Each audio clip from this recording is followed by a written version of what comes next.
Bueno, y en el día de hoy se conoció la triste noticia del fallecimiento de Charlie Watts, el legendario baterista de la más legendaria aún banda de rock, los Rolling Stones.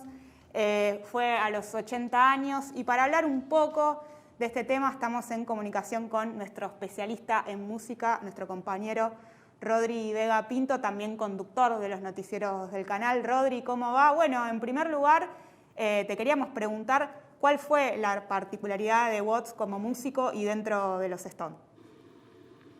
Buenas noches. Bueno, a ver, Charlie Watts como baterista estuvo 58 años de los 80 años de su vida tocando la batería en los Rolling Stones.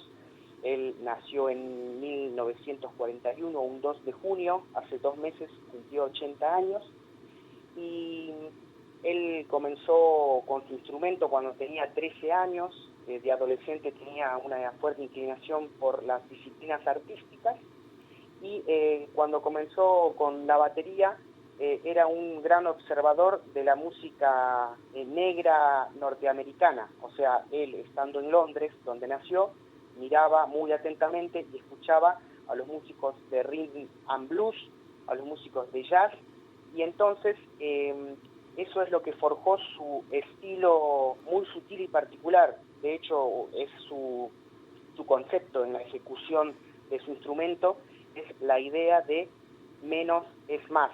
De hecho, uno al ver la batería, no es una batería grandilocuente con muchísimas piezas, ni hace un despliegue grandilocuente, sino que él siempre dice en las entrevistas a lo largo de estas décadas que su función es marcar el tempo a la perfección y acompañar lo que cada canción requiera. No es que nunca hizo solos de batería, nunca hizo grandes su ejecución en el instrumento era ese. Y también desde el lado personal, como integrante de la banda, siempre se dijo que él es el conciliador, digamos, entre dos egos tan fuertes como Mick Jagger en la voz y en la composición de las canciones, y Keith Richards en la guitarra y también como compositor. Él era el que, al tener un par de años más que ellos, era el conciliador. Y de hecho hay una anécdota muy graciosa, que cuando en los 80, en la época de más excesos y de más frenesí en las giras, cuando Mick Jagger le toca en su habitación de hotel y le dice, en estado de ebriedad, y le dice, ¿dónde está mi baterista?, Charlie Watts se enoja y vuelve a tocarle y le pega una piña y le dice, no, vos sos el cantante de mi banda, yo no soy tu baterista. Y desde ahí, en otras entrevistas de Jagger y compañía, siempre dijeron que él es el líder perfil bajo, digamos. Entonces ese es el lugar que tuvo en la banda, es el armador que miraba de fondo. Podemos hacer un paralelismo con George Harrison en los Beatles, ¿no? Era el guitarrista principal que estaba ahí equiparando los dos egos tan fuertes como el de Paul McCartney y de John Lennon. Así que podríamos decir que ese es el rol, y también esa es la concepción de la ejecución de su instrumento de Charlie Watts. Perfecto, Rodri, muy bueno consultarte ahí, bueno, esta malísima noticia. ¿Cómo encuentran los Rolling Stones? ¿En qué estaban en el marco de esta pandemia? Bueno, a raíz de las restricciones obvias de todo el 2020, muchas giras se habían atrasado. Obviamente que el caso también fue el de los Rolling Stones, que estaban armando la gira, estaban programando la gira No Filter, la gira sin filtro, y tras las postergaciones del 2020 estaba ya programada la gira para comenzar el 26 de septiembre con una docena de fechas en Estados Unidos.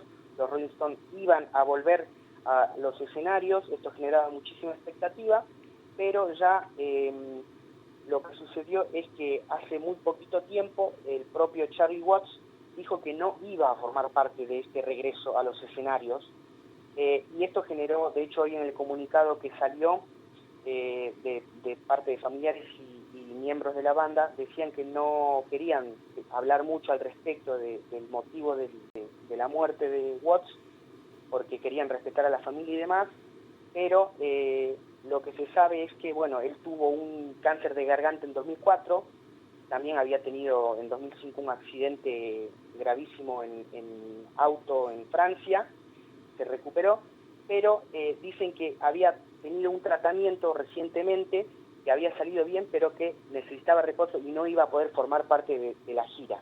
Entonces, bueno, eso deja, digamos, abierta la idea sobre cuál fue el motivo de su muerte, pero por el momento ni la familia ni miembros de la banda quieren hablar al respecto. Lo cierto es que ya hay un reemplazante, porque él, cuando anunció que no iba a poder formar parte de la banda porque le habían recomendado reposo, dijo que no quería que los seguidores del mundo sigan sin poder verlos, ¿no? Ya se había postergado la gira, entonces puso en su lugar quién va a ser el que esté ocupando en las próximas fechas, que no se sabe si va a continuar el cronograma tal como está, va a ser Steve Jordan, un conocido amigo del mundo del jazz, que puso el propio Watts, quien lo va a reemplazar, que ya lo había reemplazado en una gira del 86 cuando él tenía problemas con algunos excesos. Así que bueno, ese es el panorama que deja hoy en día la banda.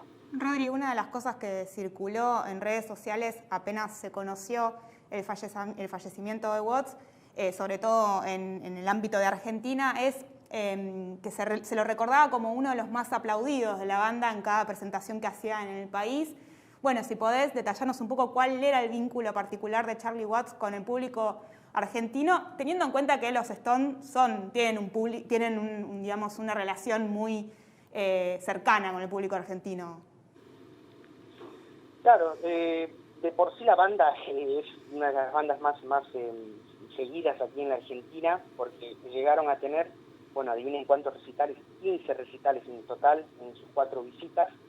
Y Charlie Watts siempre demostraba eso, era el conciliador, el que no tenía el perfil bajo, que por ejemplo nunca se supo sobre temas extramusicales, nunca su vida privada opacó su rol como músico, y entonces era un personaje entrañable, y por eso mismo siempre se lo veía con una sonrisa, tocando la batería con vehemencia, sin despeinarse, mientras los otros miembros de la banda, con su carisma y su histrionismo, iban desfilando por el escenario. Bueno, él era como el hombre que estaba ahí detrás de todo eso, que con tranquilidad podía conciliar todas las personalidades de la banda. Bueno, esto pudo verse en los 15 shows que dieron, tanto en los 5 fechas en el 95 en River, otras 5 en el 98 también en River, 2 en La Plata en 2006 y 3 2 en 2006 también en River y 3 en 2016 en La Plata.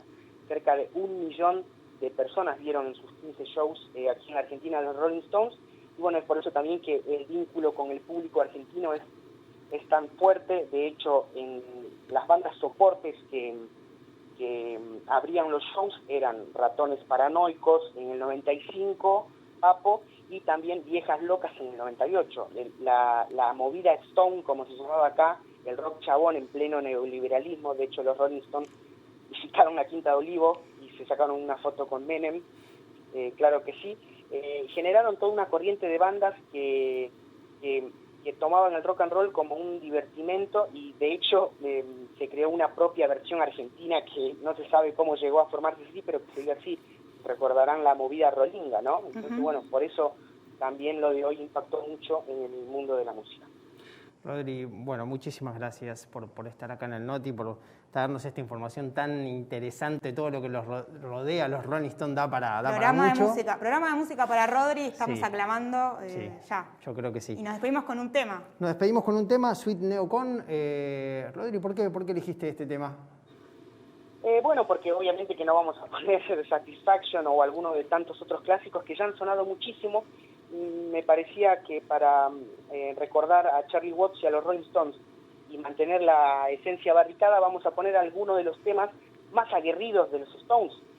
Vamos a escuchar Sweet Neocon, que sería algo así como dulce neoconservador, un tema que ya en su inicio, en la salida del disco Bigger Bang del 2005, había creado cierta polémica porque se decía, el periodismo decía en ese momento que era una dedicatoria lisa y llanamente a George W. Bush, ¿no? Que en ese momento estaba muy fuerte y muy en auge todavía la invasión en Medio Oriente, y para que vean el estilo de Watts, se ve mucho en esta canción, una simpleza marcando el ritmo, y arranca con un Jagger que se lo ve enojado. Él después desmintió, quiso como decir, bueno, tómenlo como quieran, no quiso personalizar, no dijo que la canción era dedicada a Bush, pero da a entender, porque la primera frase dice: te llamas cristiano pero eres un hipócrita, te llamas un patriota pero estás lleno de porquería, y después dice: es por la libertad de todos, porque la democracia es nuestro estilo, a menos que no estés de nuestro lado, ahí habrá prisión sin tregua. Así que bueno, escuchamos, nos despedimos con Sweet Neocon de los Rolling Stones.